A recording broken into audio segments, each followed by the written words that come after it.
dans le Seigneur, vous êtes tous bénis au nom de notre Seigneur Jésus-Christ.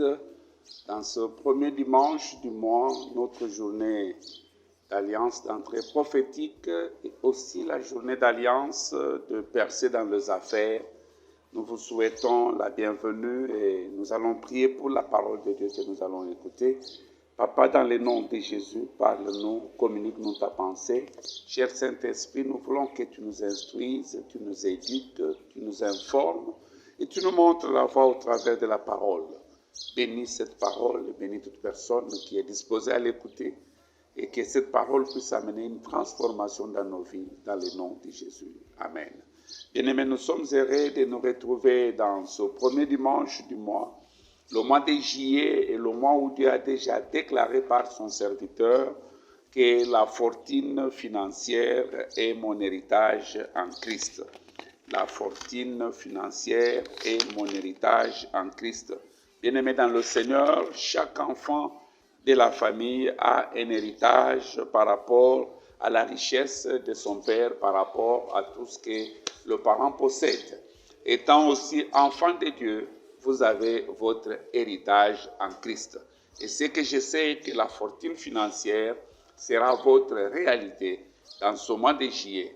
Mais pour arriver à cet héritage, bien-aimé, nous avons deux voies que nous devons suivre. Nous avons deux chemins que nous devons suivre. Je bénis le Seigneur pour l'homme de Dieu Moïse qui lui cherchait que le voie. Et la Bible nous dit que l'Éternel a montré ce voie à Moïse et il a montré ses œuvres aux enfants d'Israël. Lorsque vous avez la voie pour produire une œuvre, vous pouvez continuer à produire l'œuvre. Mais si vous n'avez que l'œuvre sans la voie, une fois que l'œuvre est finie, vous ne pouvez plus encore la reproduire. Voilà pourquoi pour nous, dans ce mois de juillet, nous chercherons par tous les moyens à connaître les voies qui peuvent nous amener à notre héritage que nous avons en Christ et qui s'appelle la fortune financière. Voilà pourquoi chaque dimanche dans ce mois, nous allons partager le thème « Voie d'accès à la fortune financière ». Voie d'accès à la fortune financière. Comment pourrais-je accéder à la fortune financière? Ouvrons d'abord nos Bibles dans 2 Corinthiens chapitre 9, le verset 8e. 2 Corinthiens chapitre 9, le verset 8e. La Bible nous dit dans 2 Corinthiens chapitre 9, le verset 8, la Bible nous dit « Et Dieu peut vous combler de toutes sortes de grâces, afin que, possédant toujours en toutes choses de quoi satisfaire à tous vos besoins, vous ayez encore en abondance pour toute bonne œuvre. » Dieu peut vous combler. Et je vois Dieu combler quelqu'un avec la fortune financière dans ce mois de juillet. Et c'est quoi la fortune? La fortune, c'est l'ensemble de biens, l'ensemble des richesses, l'ensemble des ressources pécuniaires, c'est-à-dire des ressources relatives à l'argent. Lorsque nous avons tous ces ensemble, c'est ce qu'on appelle la fortune. Et bien aimé, lorsque nous poursuivons passionnément les intérêts du royaume de Dieu, nous poursuivons passionnément Dieu, nous ne pouvons qu'accéder à la fortune financière. Pourquoi? Parce que le service dans le royaume, servir Dieu, ainsi que l'intérêt de son royaume, c'est la clé pour le monde de l'abondance. Dans Job 36, le verset 11, le frère Job nous donne un conseil. Il dit, s'ils sont dociles et intelligents et sages, et s'ils suivent Job chapitre 36, le verset 11, la Bible nous dit, s'ils écoutent et se soumettent, ils achèvent leurs jours dans le bonheur et leurs années dans la joie. Se soumettre et écouter. Écouter quoi? Écouter les instructions de Dieu et se soumettre à ces instructions ne peut que nous amener à la fortune financière. Lorsque nous servons Dieu et l'intérêt de son royaume avec nos ressources, nous allons accéder facilement au monde des fortunes financières. Dans Psaume 34, le verset 10 à 11, Psaume 34, le verset 10 à 11, la Bible nous dit « Craignez l'Éternel, vous ses saints, car rien ne manque à ceux qui le craignent. Les lionceaux éprouvent de la disette et la faim, mais ceux qui cherchent l'Éternel ne sont privés d'aucun bien. » La crainte de Dieu, la marche dans la sanctification nous amène au bien de Dieu. Et c'est très important. On ne peut pas dissocier la richesse de Dieu avec la sanctification. Non. Parce que ceux qui craignent le Seigneur, ils ne manquent d'aucun bien. C'est ce que la Bible nous dit. Et lorsque nous craignons Dieu et que nous le servons, nous ne pouvons que jouir de la richesse du royaume. Mais bien aimé, Dieu ne peut donner ses biens qu'à ceux-là à qui il a confiance, sachant que quand il va leur donner ce bien vont pouvoir servir à l'avancement du royaume. Si l'Éternel te donne de bien, c'est parce qu'il sait qu'avec ce bien, tu vas alors faire avancer son royaume. Mais lorsqu'il n'en était pas, et tu reçois le bien et que tu n'en utilises pas pour l'avancement du royaume, l'Éternel ne peut plus continuer à te le donner. Dans Luc 16, le verset 11, la Bible nous dit « Si donc vous n'avez pas été fidèles dans les richesses injustes, qui vous confiera le véritable? Si donc vous n'avez pas été fidèles dans les richesses injustes, qui va alors vous confier d'autres ?» Dans Matthieu 24, le verset 14, la Bible nous dit, Matthieu 24, le verset 14, la Bible nous dit, « Cette bonne nouvelle du royaume sera prêchée dans le monde entier pour servir de témoignage à toutes les nations. Alors viendra la fin. » Donc quand Dieu donne la richesse à un homme, c'est pour permettre l'expansion du royaume. C'est pour que l'évangile soit annoncé et prêché partout. Et voilà pourquoi Dieu met sa richesse dans les mains de ceux-là qui le craignent. Et à qui il fait confiance que lorsqu'ils recevront cette richesse, ils vont aller très loin. Alors nous sommes en train d'analyser les voies d'accès à la fortune financière. Et pour ce dimanche, quelle est alors notre voie? Quelle est la voie que je dois emprunter? Une voie qui va m'amener à la fortune de Dieu. C'est ce que nous avons appelé. La première voie que nous voyons dans ce dimanche, c'est l'alliance. C'est l'alliance. C'est l'alliance. Bien aimé, le plan de Dieu pour la prospérité dans le royaume n'est pas une promesse, mais c'est une alliance.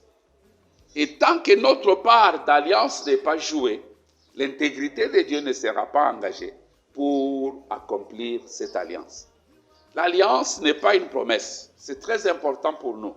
Dans Deutéronome 8, verset 18, la Bible nous dit, dans Deutéronome chapitre 8, le verset 18, la Bible nous dit que nous allons nous souvenir de l'Éternel notre Dieu, car c'est lui qui nous donne la force d'acquérir ces richesses, comme il le fait aujourd'hui, afin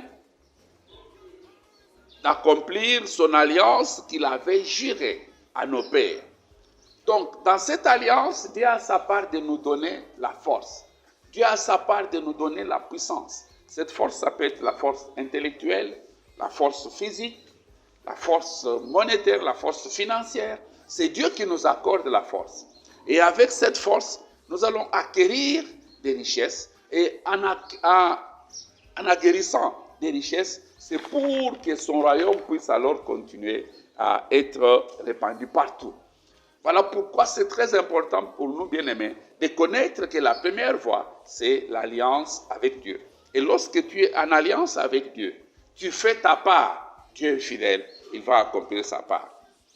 Et c'est très important pour nous. Lorsque Noé a fait une offrande de sacrifice à l'Éternel, après avoir sorti de l'arche, la Bible nous dit l'Éternel a senti une bonne odeur et il a déclaré qu'il ne maudira plus la terre. Et l'Éternel mettra maintenant une alliance de semailles avec la moisson. Il dit, tant que la terre subsistera, tant que la terre subsistera. Et cette alliance reste toujours en vigueur. Toute personne qui va s'aimer, il va toujours moissonner. Donc, notre part, c'est de s'aimer. Et la part de Dieu, c'est de faire croître ce que nous avons semé. Et c'est très important pour nous, bien-aimés. de respecter l'alliance que nous devons avoir avec Dieu. Donc, lorsque tu es en alliance avec Dieu, tu finiras un homme riche. Dans Philippiens 4, le verset 15 à 19. Philippiens chapitre 4, le verset 15 à 19, la Bible nous dit, « Vous le savez vous-même, Philippiens, au commencement de la prédication de l'Évangile, lorsque j'ai parti de la Macédoine, aucune église n'entra en compte avec moi pour ce qu'elle donnait et recevait. Vous fîtes le seul à le faire, car vous m'envoyâtes déjà à Thessalonique et à 2 reprises de quoi pourvoir à mes besoins. Ce n'est pas que je recherche les dons, mais je recherche le fruit qui abonde pour votre compte. J'ai tout reçu et je suis dans l'abondance. J'ai été comblé de biens, en recevant par Épaphrodite ce qui vient de vous comme un parfum de bonne odeur, un sacrifice que Dieu accepte et qui lui est agréable. Et mon Dieu pourvoira à tous vos besoins selon sa richesse, avec gloire en Jésus-Christ. Aujourd'hui, Dieu va pourvoir pour toute personne qui entre en alliance. Parce que dès que tu es en alliance avec Dieu, bien aimé, sachez, l'alliance est supérieure que toute situation ou bien circonstance économique du moment. Quelle que soit la circonstance, quelle que soit l'alliance, est vraiment supérieure. Quelqu'un qui est en alliance avec Dieu, il ne souffrira pas. Isaac voulait fuir le pays. Pourquoi? Parce qu'il y avait la sécheresse comme aujourd'hui. Et Dieu lui dit non, ne fuis pas le pays, reste dans ce pays. Reste, découvre l'alliance et je vais te bénir par rapport à l'alliance. Et dans cette même ville-là, dans ce même pays, où tout était sec, la Bible nous dit, Isaac s'aima dans le pays et cet homme devint de plus en plus riche. Pourquoi? Parce que l'Éternel l'a béni à cause de l'alliance que l'Éternel avait établie entre Abraham, le père d'Isaac, et lui-même. Et c'est très important, bien aimé, vous constaterez que tous nos pères d'alliance, ils ont été toujours, selon les Écritures, très riches. Ils ont surmonté les situations, les défis économiques et ils ont triomphé sans problème. Quand vous commencez avec Abraham, vous constaterez que dans Genèse 12, verset 10, cet homme devient riche. Genèse 13, verset 2, vous allez vers Isaac. Je viens de donner son exemple. Dans Genèse 26, le verset 1, il voulait fuir le pays. Mais au verset 12, la Bible nous dit, Isaac s'aima dans le pays. Et cet homme devint de plus en plus riche. Il devient même fort riche, jusqu'à tel point que même le roi commençait à l'envier. On lui a même demandé de quitter le pays. On a bouché tout ce qu'il avait. Si tu es un enfant d'alliance, même si on bouche toutes choses, mais tu finiras toujours par t'en sortir. Il est allé à Roboth. Là, il a creusé encore son puits.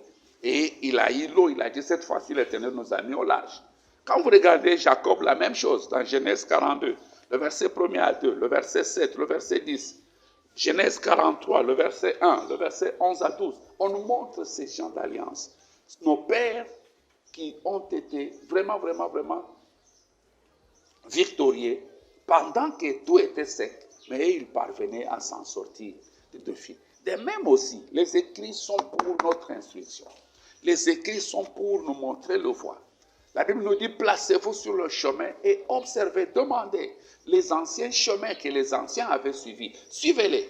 Vous savez, quand vous faites ce qu'Abraham avait fait, vous verrez ce qu'Abraham avait vu. Et aujourd'hui, dans notre monde, beaucoup de gens ne veulent pas prendre ces livres de la Constitution que j'appelle la Bible, pour voir dans notre royaume comment est-ce que les choses se passent.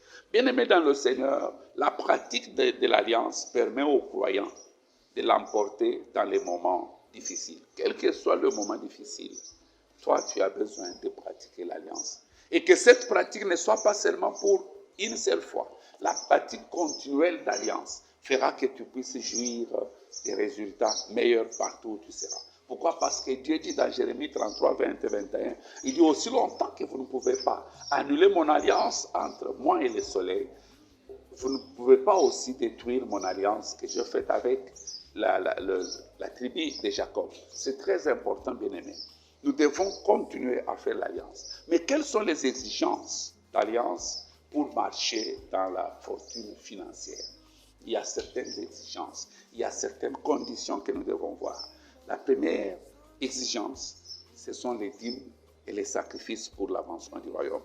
Bien-aimé, si toi tu payes ta dîme et que tu avances, tu fais avancer le royaume avec tes ressources, tu ne manqueras jamais, jamais, jamais, jamais l'abondance. Et la dîme n'est pas pour le pasteur. Dans l'Ancien Testament, la dîme était pour les Lévites. Il y avait une partie des dîmes qui était destinée aux Lévites. Mais dans le Nouveau Testament, nous ne marchons plus selon l'ordre, selon les sacrificatures lévitiques, parce que dans le sacrificature des Lévites, on devait naître de la famille d'Aaron. Si tu n'es pas de la famille d'Aaron, tu ne peux pas. Mais nous sommes maintenant dans les sacrificatures de Melchisédek. Cet homme qui n'avait ni généalogie, n'avait ni père ni mère, nous sommes ramenés dans ces sacrificatures par grâce. Et dans le Nouveau Testament, on nous montre que tout ce que les apôtres devaient avoir, on les déposait aux pieds des apôtres. Quand vous lisez dans Acte 5, on dit qu'ils allaient, ils vendaient ce qu'ils avaient, ils amenaient ça, ils mettaient aux pieds des apôtres, ils ne mettaient pas dans les poches des apôtres. Alors aujourd'hui, il y a beaucoup d'apôtres qui mettent les dîmes dans leurs poches au lieu de le mettre aux pieds. Et c'est très important, bien aimé.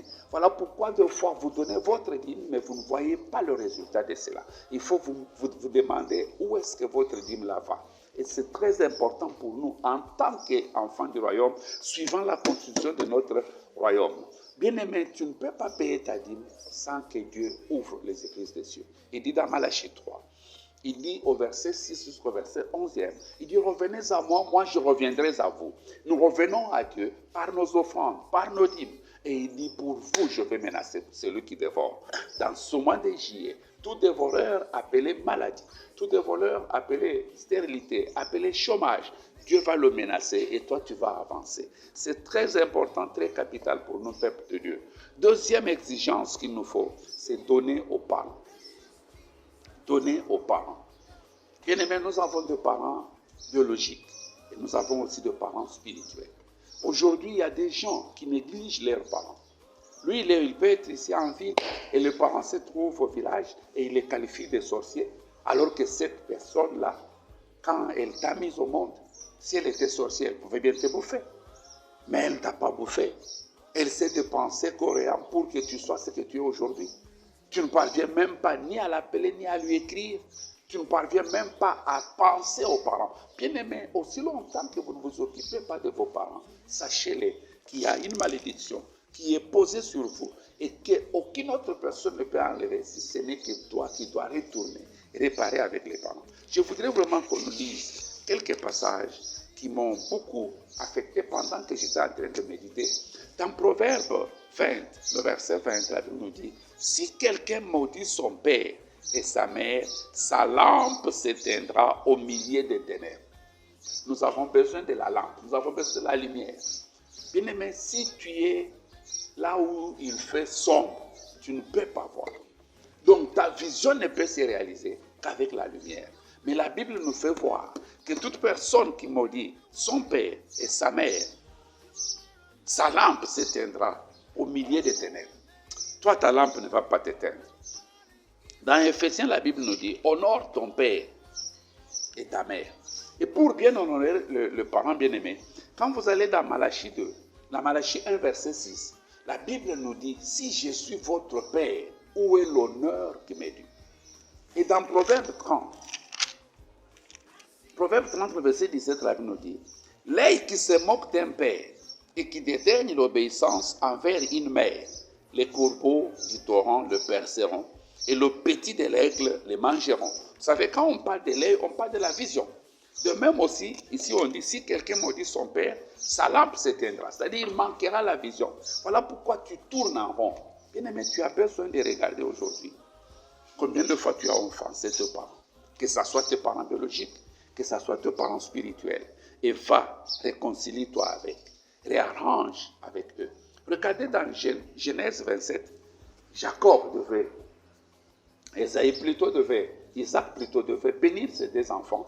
Il devait bénir Ésaü et il lui a dit, va, prépare-moi ce que j'aime et viens, je viens te bénir. C'est très important, bien-aimé. Nous avons besoin de percer. Mais pour percer, il y a des choses que nous devons voir. Voilà pourquoi dans cette journée d'alliance de percer, nous devons savoir une chose, bien-aimé, que le royaume des cieux appartient aux violents, comme la Bible le dit dans Matthieu 11, verset 12. Il dit, depuis le temps de Jean-Baptiste, le royaume des cieux est maintenant forcé. Donc nous avons besoin de certaines forces pour pouvoir percer. Tu ne peux pas percer si tu n'as pas la force d'alliance. Partout où il y a la force d'alliance, il y a toujours la percée. Et toi, pour percer, tu as besoin, bien aimé, de la force de l'alliance. Dans 2 Samuel 9, le verset 1 à 11, nous voyons David qui avait fait l'alliance avec Jonathan, alors que Mephibosheth n'était même pas encore né. Mais l'alliance était restée intacte. Après la mort de Jonathan et que David est devenu roi, David est allé maintenant chercher. Il demande, il reste encore quelqu'un de la famille de Saül à qui je dois faire du bien, à qui je dois donner la percée pour l'alliance que j'avais faite avec Jonathan. Bien aimé, on lui a parlé de Mephibosheth qui, selon la loi israélite en ce moment-là, il était infirme, il ne pouvait pas s'asseoir à la table du roi. Mais lisez la Bible, bien aimé, dans 2 Samuel 9, 1 à 11, vous verrez que cet enfant va récupérer, il va percer, il va même aller chaque jour manger à la table du roi, malgré la loi qui était là. Pourquoi? Parce que l'alliance est au-dessus des lois. Quand on a l'alliance, on peut aller loin. Toutes les lois économiques tombent, toutes les lois économiques se courbent devant l'alliance. C'est pourquoi dans ce mois de juillet, quand tu vas te connecter à l'alliance, je te vois faire de percer. Bien aimé, notre niveau de vie ne peut changer que lorsque nous changeons d'abord notre façon de faire les choses. Si vous ne faites que la même chose, vous n'allez jouir que de la même chose. Souvent, nous célébrons ce que nous savons au détriment de ce que nous ne savons pas encore. Nous avons besoin de chercher d'autres choses. Comment faire? Comment je dois aller? Parce que j'ai besoin de percer. Pourquoi? Parce que chaque enfant de Dieu appartient à la famille perçante. Tu ne peux pas être né de nouveau et ne pas percer dans la vie. Regardez l'apôtre Pierre. Avant qu'il rencontre Christ, il travaillait sans rien avoir. Il n'y avait pas de percée dans sa vie. Oh, gloire à Dieu. Ce jour-là, il a rencontré le Seigneur. Après avoir travaillé toute la nuit sans rien avoir, le maître lui dit, comme tu viens de me rencontrer et que tu m'as prêté d'abord ta barque, jette encore. Et quand Pierre a encore jeté, il a eu des percées exceptionnelles. Il a eu des percées, pourquoi? Parce qu'il appartient maintenant à la famille de Percée. Tu ne peux pas appartenir à la famille de Dieu et ne pas faire de percées dans la vie. Non. Bien-aimé, chaque percée dans le royaume est enracinée dans la rencontre avec la parole. Parce que dans cette famille, tout est fait par la parole. Au commencement était la parole était Dieu, la parole était avec Dieu. Lorsque tu rencontres la parole, tu vas faire le percée. Vous constaterez, Pierre a fait ce percée que j'ai donné l'exemple dans Luc 5, à partir de la parole. Dans Luc 21, il fait la même chose, dans Jean 21 plutôt, le verset 5 à 6. Il a encore travaillé, il n'a rien eu jusqu'à ce qu'il ait rencontré la parole. Aujourd'hui, tu vas rencontrer ta parole et cette parole va t'amener dans le percée que tu n'as jamais eu. Alors, quelles sont les conditions d'alliance pour que je puisse percer dans les affaires? Particulièrement dans les affaires, la première des choses, cherchez d'abord l'avancement du royaume. Cherchez d'abord l'avancement du royaume. Matthieu chapitre 6, le verset 33 me dit, cherchez premièrement le royaume et sa justice, et le reste vous sera donné. Quand vous cherchez d'abord l'avancement du royaume, vous accéderez facilement. Vous accéderez facilement, bien-aimés. La deuxième des choses, vous devez voir dans la parole de Dieu ce qui est négatif d'eux. Ils ne voient pas ce qui est positif. Ils ne voient pas. Vous savez, tout homme, c'est vrai, peut être faillible. Regardez les enfants de Lot. Bien-aimés, c'est très important pour nous. Nous devons savoir, après que Lot soit sauvé, il est resté avec ses enfants et il a fait ce qu'il ne fallait pas faire. Ses enfants ont accepté facilement de tomber dans l'erreur avec leur père. Et ils ont donné naissance aux deux fils, les Ammonites et les Moab. Et Moab a été maudit jusqu'à la 10e génération. Ces enfants ont accepté les erreurs de leur père. Et aujourd'hui, Moab a été maudit. Regardez maintenant les enfants de Noé. Le fils aîné qui a vu la nudité de son père, au lieu de couvrir, bien aimé, nous n'acceptons pas de tomber dans ces erreurs de ce fils aîné qui, il a vu la nudité de son père. Au lieu de le couvrir, mais il est allé l'étaler. Et il a été maudit. Mais toi, tu ne seras pas maudit. Toi, tu seras toujours béni. Et cela dans le nom de Jésus. Je crois que tu as été béni aujourd'hui. Lève-toi là où tu es. Toi qui nous as suivis ce matin, nous voulons prier ensemble pour que nous puissions entrer en alliance avec Dieu, découvrir notre alliance avec Dieu, faire l'alliance avec Dieu, l'alliance de servir Dieu avec nos ressources pour faire avancer son royaume, afin de jouir de la fortune financière. Père, dans le nom de Jésus, nous te prions ce matin que tu bénisses tout un chacun de nous, toute personne qui a eu à suivre ce message et qui se connecte maintenant à toi par l'alliance. Seigneur, bénis-les. Nous voulons te prier ainsi, dans le nom de Jésus. Amen. Bien-aimés dans le Seigneur, la première alliance qu'on fait avec Dieu, c'est quand on donne sa vie à Jésus. Quand on accepte Christ comme son Seigneur et Sauveur dans la vie. En ce moment-là, on peut jouir d'une alliance exceptionnelle. Je voudrais prier avec toi. Là où tu peux juste mettre ta main droite sur la poitrine et faire cette prière avec moi. Dis à haute voix, Seigneur Jésus, je reconnais que je suis un pécheur. Je ne peux pas me sauver moi-même. J'ai entendu ta parole. J'ouvre mon cœur. Entre dans mon cœur. Sois mon Seigneur et mon Sauveur personnel. Pardonne mes péchés que j'ai fait consciemment ou inconsciemment. Je crois aujourd'hui de tout mon cœur que tu es le Fils de Dieu. Tu es mort pour mes péchés. Tu es ressuscité pour me justifier. Et aujourd'hui, je suis justifié. Je suis lavé par le sang de Jésus. Je suis né de nouveau. Je suis enfant de Dieu. Au nom de Jésus. Amen. Bien-aimés dans le Seigneur, après avoir fait une telle prière, vous êtes réellement né de nouveau. Mais un enfant qui vient de naître a besoin des adultes pour l'aider. Voilà pourquoi là où vous êtes, si vous n'êtes pas dans cette ville, là où vous êtes, s'il vous plaît, veuillez alors localiser une église où Christ est prêché en vérité et en esprit. Joins-toi à cette église, grandis, développe-toi, deviens grand. Mais si tu es dans cette ville, nous t'attendons. Nous sommes ici, à Mongafula, plus précisément au niveau des triangles La Cité Verte, sur l'avenue route de Matadi numéro 5, quartier du Meuse, en face de la pomme d'essence indienne. Bien-aimés, chaque lundi, nous attendons tous ceux-là qui naissent de nouveau, à partir de 16h30. Mardi à 17h, nous avons une montagne de prière où nous venons prier pour que nos problèmes soient résolus par Dieu. Mercredi, nous avons un culte puissant de la Sainte Seine avec un enseignement puissant et c'est notre journée de jeûne et prière. Et chaque dimanche, comme aujourd'hui, nous avons des cultes. Le premier culte à 7h, le second à 9h30. Dès que les choses seront normalisées, nous t'attendons. Que le Seigneur vous bénisse.